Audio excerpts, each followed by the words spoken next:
Hi friends, டே 2 நான் guppies வளர்க்க போகிறேன்.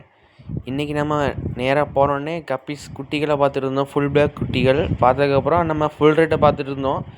நான் பார்க்கறதுக்கு 6 மணி ஆகிட்டு இப்போ தான் பார்த்துட்டு வந்தேன். அதை உடனே எடிட் பண்ணி உங்களுக்கு உடனே போட்டேன். இங்கே பாருங்கள், அதுக்கப்புறம் மிக்ஸ்டு கப்பீஸ்லாம் பார்த்துட்டு இருந்தேன். இதெல்லாம் உங்களுக்கு வேணும்னா கீழே கமெண்ட் பண்ணுங்கள். அதுக்கப்புறம் ஃபுல் பிளாக்கு பாருங்கள், சூப்பராக இருந்து. சரி, நம்மளுக்கு எதுவுமே மீன் எதுவும் குட்டி போட மாட்டேங்குன்னு நினச்சிட்டு இருக்கும் பஸ்ஸில் தான் ஒரு ஆச்சரியமானதை பார்த்தேன். ஒரே ஒரு குட்டி போட்டிருக்குங்க. அது பார்த்தா அவங்களுக்கு கிளியராக தெரியுதான்னு தெரில. ஒரே ஒரு குட்டி போட்டிருக்கு. அந்த சில்லி மொசைக்கி டம்போ ஏரில் ரொம்ப பிடிச்சி போச்சு. ரொம்ப ஆசையாக இருந்து சூப்பராக இருக்குன்னு சொல்லி நம்ம சும்மா விடுமா கையை வச்சு பிடிச்சி பார்த்துட்டு இருந்தேன். லாஸ்ட் வரைக்கும் மாட்டில் கொஞ்ச நேரம் கழிச்சு பிடிச்சிட்டேங்க. இங்கே பாருங்க, ஒரு குட்டி போட்டாலுமே அவ்வளோ சந்தோஷமாக இருக்குது. ஃபுல் கோல்டு பாருங்கள், ஃபுல் கோல்டு பார்த்துருந்தேன். அது ரொம்ப கீழே போயிட்டு. வீடியோ பிடிச்சி தான் நம்ம ஜான் -6 மறக்காமல் லைக் பண்ணுங்கள். பாய்.